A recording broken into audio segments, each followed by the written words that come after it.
なぜ海軍が聞いてねえ。当然のことです。自分より弱い者に憎しみを抱くはずがないでしょう。抱くのは哀れみ。傲慢だな。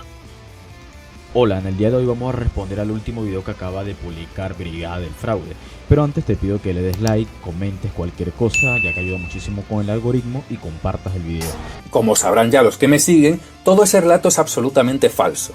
Por ello las independencias fueron mucho tiempo después de las reformas borbónicas. Por eso el México independiente quería al Borbón Fernando VII como emperador. Y por eso Simón Bolívar dijo que contra la fuerza y voluntad pública he dado la libertad a este país. Y lo hizo contra la fuerza y voluntad pública porque muchos hispanoamericanos se mantuvieron leales al rey Borbón y pelearon contra los caudillos como Bolívar. Una cosa que siempre me ha parecido curiosa de Brigada es que se masturba con los textos que les conviene de los próceres de la independencia. Es decir, él tiene una interpretación siempre de las frases que le convienen para su narrativa. Pero cuando estas frases son contrarias a sus ideas, no las toma, las desecha, son irrelevantes. Pero uy, que San Martín o Bolívar tengan una frase random diciendo que ellos se impusieron a la fuerza, eso sí, siempre nos los vamos a tomar literal. Pero cuando encontramos otra frase diciendo que el pueblo los amaba y los quería mucho, la tomaremos siempre con pinza y decimos que eran megalómanos con rasgos psicopáticos. Qué curioso, ¿no? Un día esta gente tiene problemas mentales, según Brigada, y el otro día son personas muy cuerdas que están en su sano juicio para emitir opiniones y que nos las tomaremos muy en serio siempre y cuando, desde luego, beneficien nuestra narrativa. La historia que siempre hemos contado de las reformas borbónicas como un proceso de centralización que finalmente consiguió organizar la extracción de recursos desde América para España no funciona. En este sistema la monarquía no es absoluta para nada. Es el centro de un sistema donde tiene que negociar con todos los grupos cooperativos, que pueden ser los gremios, que pueden ser los consulados, que pueden ser la iglesia, para negociar básicamente la gobernación. Y aquí hay un gran mito de la historiografía nacional y nacionalista del siglo XIX, es que la visión de las reformas borbónicas ya no es en este momento la que era hace 20, 30 o 40 años. Las repúblicas americanas, hispanoamericanas del siglo XIX construyen un mito de origen que tiene que fundarse en la separación de España y del Imperio Español, como es lógico. Lo primero que hacen es acudir a pues las reformas borbónicas como el escenario que crea un instante de agravios que justificaría la ruptura, ¿no? Si me permiten la comparación, un adolescente que se le enfada a uno mucho en casa porque no le has dejado la paga suficiente y entonces decide que se tiene que ir, se acaba yendo y entonces te acusa de una lista de elementos, de diferencias que es la vieja retórica del memorial de agravios, justificaría esa separación. Todavía hoy, si uno se va al otro lado del Atlántico, va a encontrar que hubo una serie de señores malísimos con peluca que llegaron a cobrar impuestos y organizar el ejército y organizar la hacienda. Esos son los elementos fundamentales de las reformas borbónicas, el poner en marcha un imperio fiscal y militar, en una expresión discutible pero descriptiva de Stanley Stein.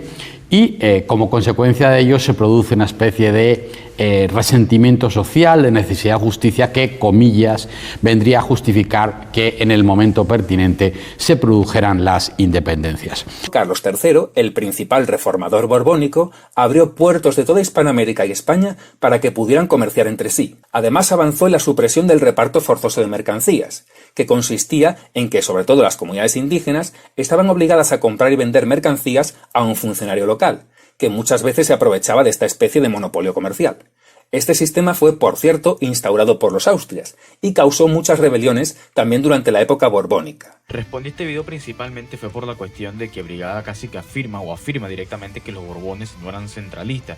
Vamos a leer libros de historia, lo que parece que no le agrada a los hispanófilos como Brigada, El creciente sentimiento de la identidad americana entró en conflicto con la determinación de España.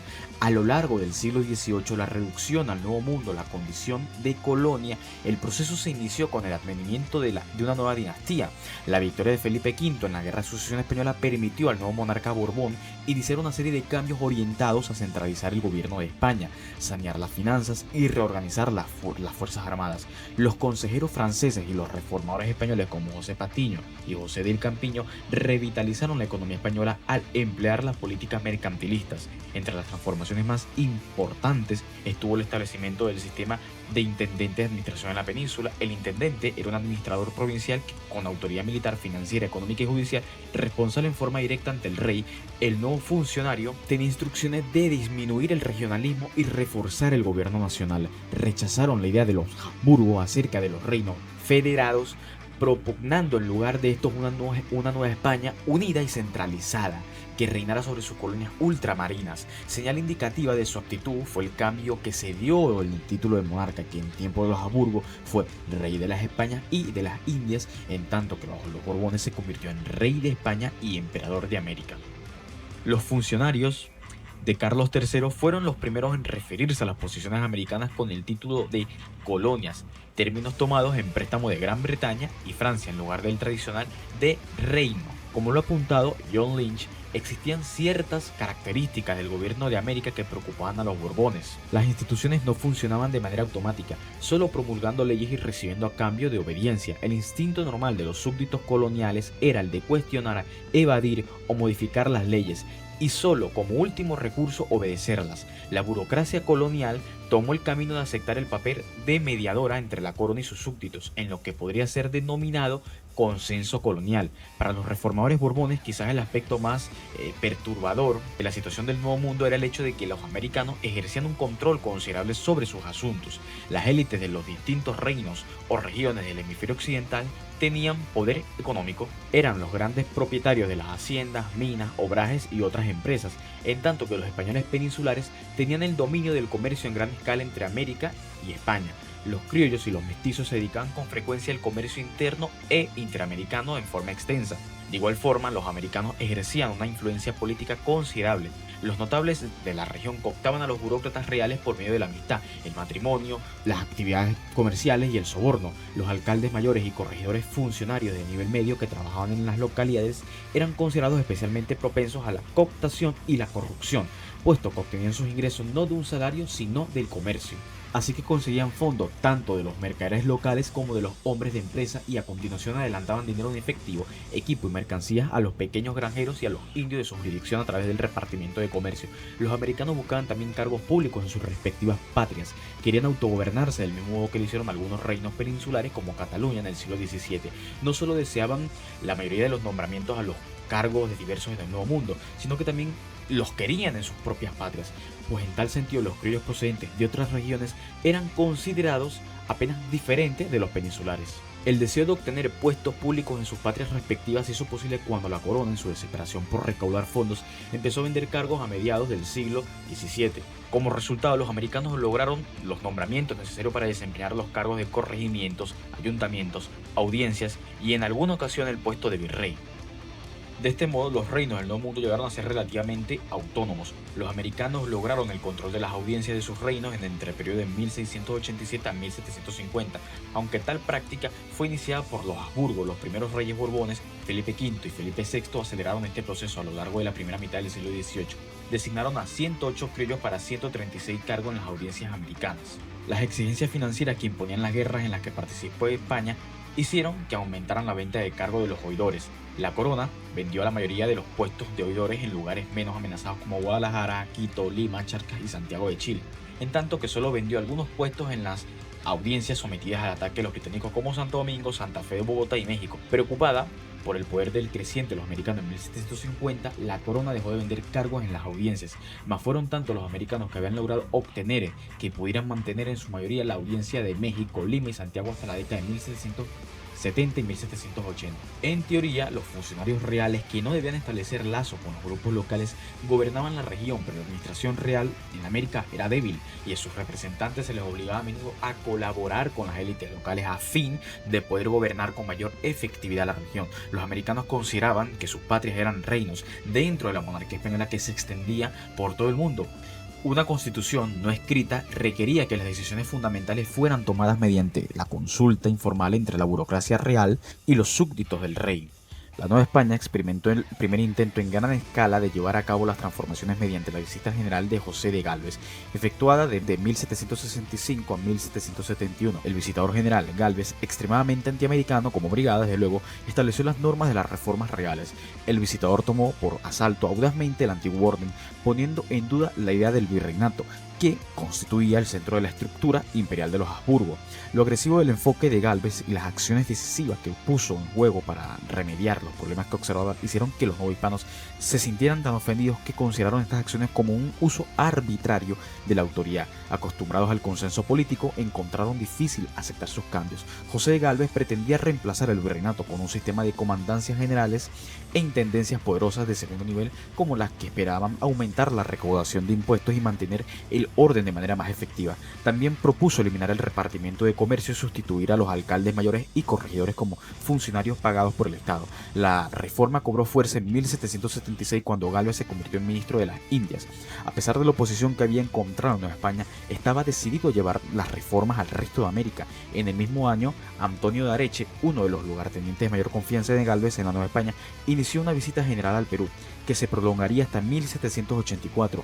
Areche se había mostrado su virulenta actitud antiamericana en Nueva España, a la que definió como prácticamente un desierto con solo 4 o 5 ciudades mal hechas. Las condenas más punzantes que lanzó, sin embargo, fueron contra el mestizaje y la moralidad de los novohispanos. En algunos lugares la población recurrió a la resistencia armada para reparar los agravios recibidos. El primer levantamiento ocurrió en Quito, centro de producción textil cuyos obrajes padecieron en forma sustancial a mano de la competencia europea. El aumento de los impuestos esencialmente sobre el aguardiente llegó primero a protestas y en 1765 a violentos motines. Levantamientos esporádicos se produjeron en varias zonas de la sierra de la Audiencia de Quito en los siguientes años.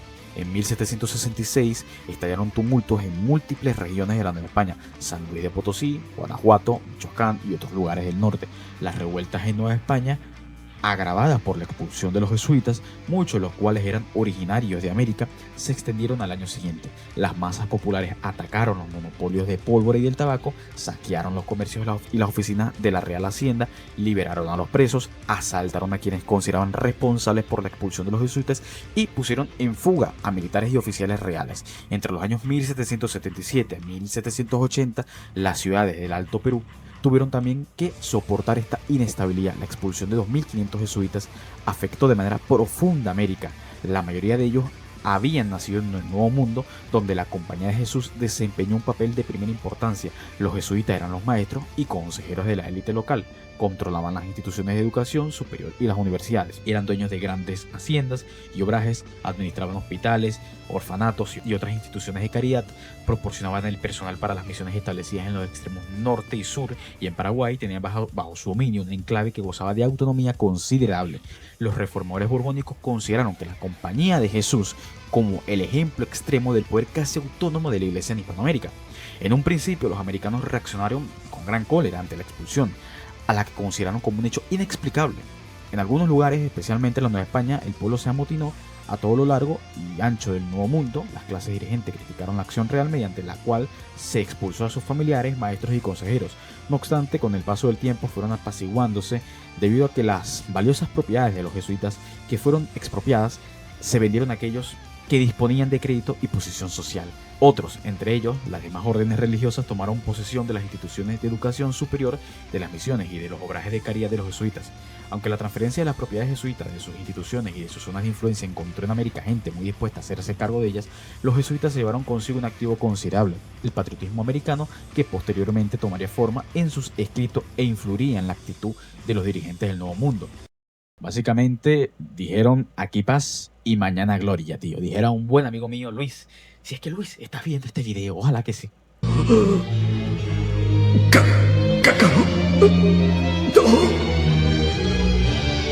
Goku ha fallecido. Pero bueno, seguimos con los historiadores de verdad. El hispanista de verdad, no como ciertos personajes despreciables y asquerosos como Patricio Lons o Marcelo Bullo, dice lo siguiente John Lynch. Cuando en 1659 y 1660 Fray Francisco de la Cruz, provincial de los dominicos en el Perú y obispo electo de Santa Marta, fue nombrado superintendente de la Mita con el cargo de investigar los abusos, este adoptó una posición firme a favor de los indios y en contra de los propietarios de minas. Intentó imponer controles sobre el sistema de Mita y ordenó que detuvieran todas las entregas de Mita en plata. El cronista A. Arzans hizo constar juntándose los ricos azogueros y todos dijeron no ser conveniente el menoscabo de la Mita. Una noche Cruz murió en su cama víctima de un veneno depositado en su chocolate caliente. No era conveniente ofender a la oligarquía local o perturbar el consenso colonial. Las mitas tenían que ser a los intereses, aunque se propuso la abolición de la mita en varias ocasiones. Lo más que se consiguió en 1692 y 1697 fue una reforma de las condiciones y una prohibición de las entregas en plata. Segundo ejemplo revelado por investigaciones recientes fue la persistencia del fraude en la Casa de Moneda del Potosí. Coste de extracción y refinar la plata fue cubierto por medio de un simple sistema de adulteración de la plata empleada para fabricar monedas añadiendo cantidades excesivas de cobres. Esto se notó ya por primera vez en 1633. Era difícil pasar por alto un 25% de reducción de la cantidad de plata y la corona dio advertencias oficiales a los ensayadores de Potosí. La reacción del virrey, el marqués Mancera, fue típica de consenso oficial. Él prefirió no presionar demasiado los intereses locales, advirtió que provocar problemas en Potosí podría asustar a los que vendieran plata adulterada a la Casa de la Moneda, a menudo la misma que adelantaba crédito a las minas. Esto detendría las operaciones y causaría disturbios en las calles. No obstante, el Consejo de Indias, enfrentado a un rechazo de las monedas de Potosí en España y por parte de los acreedores de España en Europa, insistió en perseguir a los culpables. Un nuevo presidente de la Audiencia de la Plata, Francisco de Nestares Marín, sacerdote y ex inquisidor de España, adoptó medidas para restaurar el valor de las monedas en Potosí e impulsó multas elevadas a 3 mercaderes de plata culpables de fraude. En 1650, este mandó ejecutar por medio del garrote al criminal dirigente del fraude monetario, Francisco Gómez de la Rocha, autor de los pesos rochunos. La corona española no podía permitirse arriesgar su credibilidad financiera en Europa, pero en el Alto Perú, este rechazo del Consejo suscitó la antipatía de muchos intereses locales. El presidente Nestares murió la misma noche que Francisco de la Cruz en circunstancias igualmente sospechosas. El Estado colonial no era tan fuerte como parecía, no siempre podía proteger a sus funcionarios. La corona y el Consejo de India estaban al otro lado del Atlántico. Los funcionarios tenían que vivir en sociedades que administraban y el gobierno necesitaba rentas públicas. La participación de los americanos en el gobierno colonial quedó ahora reducida, ya que el gobierno español de 1750 comenzó a restringir la venta de puestos, a reducir el nombramiento de los criollos en la iglesia y el Estado y a cortar los lazos entre los burócratas y las familias locales. En un momento en que la población criolla estaba creciendo, el número de graduados criollos se hallaba en aumento y la misma burocracia estaba expandiéndose. Y en pocas palabras, cuando la presión criolla para conseguir empleos estaba en su cúspide, el Estado colonial fue devuelto a las manos de los peninsulares. A partir de 1764, unos oficiales nuevos, los intendentes, empezaron a sustituir a los corregidores y se hizo prácticamente imposible que un criollo recibiera un nombramiento permanente como intendente. Al mismo tiempo, un creciente número de oficiales militares criollos fueron reemplazados por españoles al jubilarse. El objeto de la nueva política era desamericanizar el gobierno de América, y en esto tuvieron éxito. De nuevo, la investigación de la audiencia nos permite medir el grado de transformación en el periodo 1751 a 1808. De los 266 nombramientos efectuados en audiencias americanas, solo 62, un 23% del 100%, fueron para criollos. Y en 1808, de los 99 oficiales de los tribunales coloniales, solo 6 criollos tenían cargo en sus propios distritos, 19 fuera de sus distritos. La investigación regional apunta en la misma dirección. La burocracia de Buenos Aires estaba dominada por peninsulares en la época de 1776 a 1810. Tenían el 64% de los cargos, los porteños el 29% y otros americanos el 7%. Revelar una necesidad significa exponer una debilidad y ofrecer a los grupos locales la ventaja que querían para hacer tratos con los burócratas, en vez de meramente obedecerlos. El Estado colonial permaneció intacto, pero solo por haber diluido una de las cualidades esenciales de un Estado.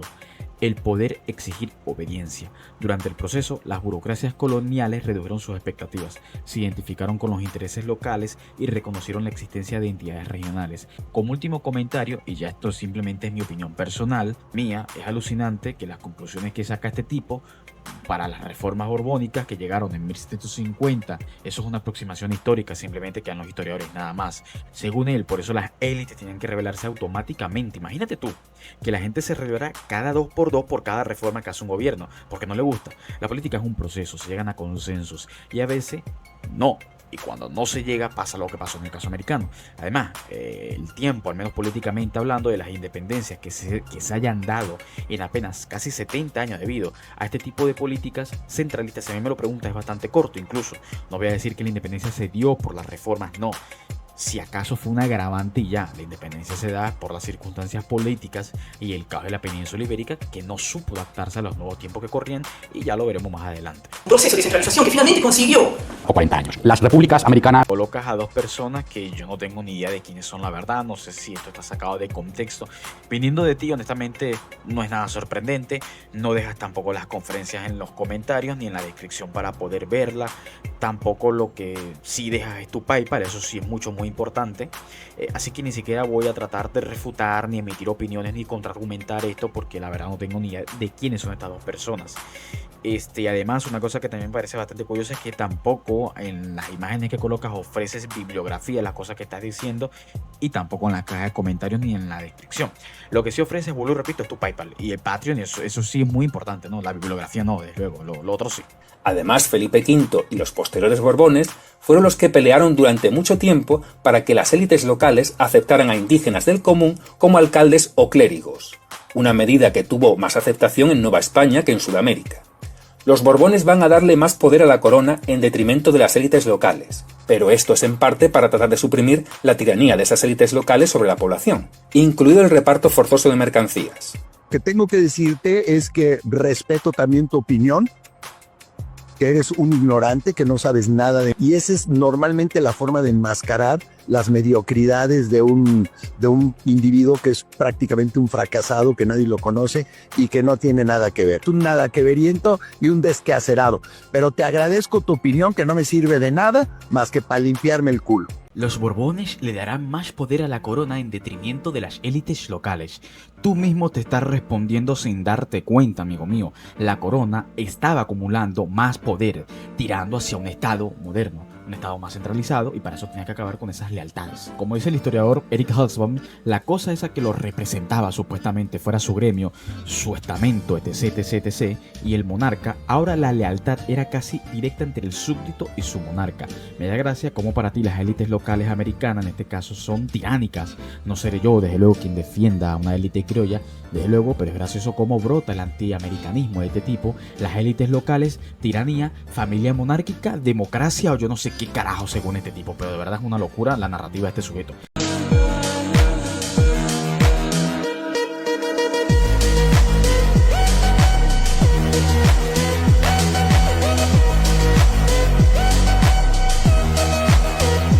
Según la narrativa de este tipo, ciertas élites son malas cuando les conviene y cuando no, son buenas. Una doble moral, una doble vara de medir, de verdad. Esas mismas élites fueron las que realmente mantuvieron al imperio en América y también en la propia península ibérica. No ningún monarca extranjero, y con extranjero me refiero a la concepción moderna que tenemos hoy en día de que la mayoría ni había nacido ni siquiera en España o tenía orígenes remotamente españoles realmente.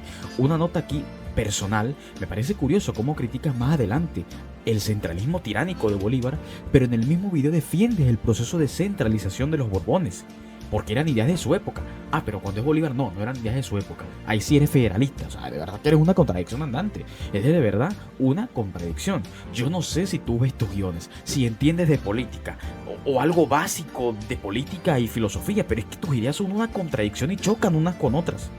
Una tiranía que se vio bastante bien tras las independencias, por ejemplo, cuando los gobiernos republicanos les expropian las tierras comunales a los indígenas. Una puerta que abrió el mismísimo Simón Bolívar. Los gobiernos republicanos expropian tierras de los indios. Desde luego que van a expropiar tierras comunales, abolir los fueros, estamentos, gremios, etc. Porque parece que tú no entiendes que con la llegada de la independencia, teóricamente al menos se instauró un nuevo intentos de Estado modernos o los primeros pasos del Estado moderno. Y pues para eso se tienen que abolir instituciones del viejo orden. Es algo tan simple de entender. De verdad te cuesta. Esto pasó en España cuando pasaron a un Estado moderno. Esto pasó en Francia también. En todo el mundo realmente. O una nación moderna ha pasado esto. Lo gracioso es que tú parece que no has leído más libros de historia, cosa que lo creo de verdad. O si has leído y sabes esto, eres un propagandista porque estás mintiendo. Una conocida versión ideológica de este modelo es el argumento russosiano adaptado a la Revolución Francesa. La nación, que es el pueblo soberano, no puede tolerar intereses intermedios y sectoriales y corporaciones entre ellas y sus miembros.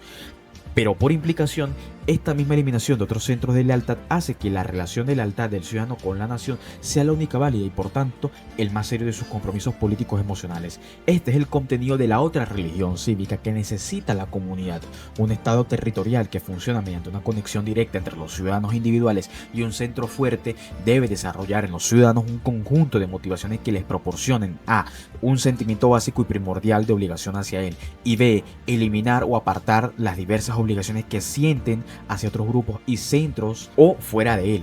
Entonces esto se convierte no solo en el equivalente emocional de la familia, la comunidad local, etc., sino en la familia o en la comunidad misma, y la eliminación o desvalorización de los demás centros deja un vacío de los símbolos del patriotismo puedan llenar. La nación es un constructo históricamente novedoso, característico de los periodos transcurridos desde finales del siglo XIX, aunque sin duda quienes así lo deseen podrán descubrir algunos precedentes o ejemplos más tempranos. En cualquier caso, lo novedoso de la nación consiste en la combinación de los dos supuestos principales. El primero de ellos es que los vínculos de lealtad hacia o característico de la nación no son solo superiores a todos los demás, sino que en cierto sentido los sustituyen en tanto tienen que ver con obligación política. Un hombre ya no puede definirse como un núcleo de un complejo de lealtades múltiples, posiblemente solapables y probablemente separables, sino en esencia en términos de una sola lealtad, su nacionalidad. Mi opinión personal, como dije, es que eres ambas. Eres un ignorante y en segundo lugar un propagandista de la hispanofilia. En resumen, tú no le puedes exigir a un Estado moderno que mantenga este tipo de estamentos, fueros, tierras comunales y bla bla bla bla bla. Al menos los primeros pasos de este Estado moderno. Así, la construcción nacional característica del siglo XIX acostumbrada a ir en paralelo o a la tendencia propia del desarrollo económico y social a la creación de unidades homogéneas más grandes a partir de unidades heterogéneas, económica y administrativamente más pequeñas. Tanto es así que bastantes ejemplos de nacionalismo potencial que divergían de esta tendencia, como los bretones o los catalanes, solían pasar así desapercibidos. Empapándose con ideas libertarias inspiradas en la entonces reciente Revolución Francesa. Bolívar nunca estuvo inspirado por ideas libertarias. Seguramente lo que más le gustó de la Revolución Francesa fue la guillotina. Bolívar nunca tuvo ideas libertarias. Esta es tu miserable opinión. Eres un pseudo canal de divulgación histórica. Si vas a hacer una crítica, al menos que sea con fundamento y no con tus sentimientos y resentimientos personales. Cita una fuente que no diga que era un ilustrado hijo de esa revolución. Mira, incluso es muchísimo más válido el término que era un déspota ilustrado. Pero no, según tú el tipo era un sanguinario, pero bueno, es tu miserable opinión y no un dato histórico. La mayoría de esas juntas estaban para defender a Fernando VII y el antiguo régimen, no para atacarlo. La Constitución de Cádiz, por muy buena que nos parezca hoy, no era demasiado popular en aquella época. Es más, justo en el año en el que Fernando VII regresa, es cuando en Chile cae el régimen secesionista y se reinstaura el virreinato por 2 años más. Todas las independencias se consagran a partir de 1820, justo cuando la Constitución de Cádiz volvería a estar en vigor. Una de las mayores pajas mentales que se mandan los hispanófilos es todo el tiempo decir que la independencia no fue popular, y sí, efectivamente, la independencia en sus inicios no fue nada popular o sorpresa, como casi cualquier proceso revolucionario que exigía la autonomía de una élite por otra. Esto pasó en lo que hoy es Bélgica, Holanda, Polonia, etc, etc, etc. Vamos a colocar el ejemplo de Polonia citando el libro de Eric Hobsbawm sobre el nacionalismo, desconfianza en las élites. Además, el hecho de que el nacionalismo estuviera representado por las clases medias y acomodadas era suficiente para hacerlo sospechoso a los hombres pobres. Los revolucionarios radicales democráticos polacos trataban insistentemente, como los carbonarios del sur de Italia y otros conspiradores, de atraer a su fila a los campesinos con el señuelo de una reforma agraria. Su fracaso fue casi total. Los aldeanos de Galicia se opusieron en 1846 a los revolucionarios polacos, aun cuando estos proclamaban la abolición de la servidumbre, prefiriendo asesinar a los conspiradores y confiar en los funcionarios del rey. Termino de citar el libro de Eric. Ahora por esto alguien saldrá a decir que por eso el emperador, el zar de Rusia, era el mejor emperador del mundo y los italianos, entre comillas, amaban el zar. No, yo no diré eso, pero seguramente tú, si hubieses leído esta cita y se tratase de unos indios que cuelgan a unos criollos traidores, lo hubieses dicho, porque así eres de propagandístico y mentiroso. Vamos aquí con otro ejemplo. El primero de los pueblos balcánicos que se alzó en el siglo XIX fue el serbio, dirigido por un heroico tratante de cerdos y bandolero llamado Jorge el Negro. Pero la fase inicial de ese alzamiento entre 1804 y 1807 no protestaban contra el gobierno turco, sino por el contrario en favor del sultán contra los abusos de los gobernantes locales. Así que ni siquiera entiendo cuál es tu punto con esto. Es normal, el populacho desde luego que va a desconfiar de esa élite, porque casi siempre esa misma élite la que atenta en contra de sus intereses, y es lógico y casi que natural. Además que las ideas de este entonces, la concepción, la filosofía de este entonces, se creía que cuando algo estaba mal, que cuando las políticas que se llevaban y había corrupción, no era culpa del monarca, sino que era culpa de sus ministros. Y un ejemplo de eso es la propia España con las cagadas de Carlos y Fernando, que se creía que la culpa era de sus ministros, pero no nunca del ilustrado rey. Simplemente eran las ideas de su época y se tiene que entender a ese contexto y no malinterpretar como hacen los propagandistas de la hispanofila como el Brigada este. No, eso sería todo, creo que por el día de hoy. Si te ha gustado el video y ha llegado hasta esta parte, te sugiero, te pido que le des like, comentes una cosa, compartas el video con alguien. Y pues bueno, siempre ver las fuentes que utiliza esta gente, consultar además las fuentes si tienes tiempo y si te da la gana. Si pretendes quedarte con lo que yo te digo, con lo que te dice Brigadier del Fraude, pues bueno, adelante. Lo único que te digo es que al final del día te vas a terminar convirtiendo en un ignorante de pacotilla. Pero bueno, más nada que decir, la verdad. Brigada, para la próxima deja al menos las fuentes en vez de tu PayPal o tu Patreon. O sea, o las conferencias, no sé, digo yo, nadie te cobraría por eso. O sea, de verdad que es alucinante. Pero bueno, aquí seguiremos desmontando la hispanofilia y bulos históricos, sea de esos que llaman indigenistas, que bueno, a veces ni siquiera sé dónde están, por cierto, o los hispanófilos estos radicales, o los mitos de la extrema derecha y también de la extrema izquierda, desde luego.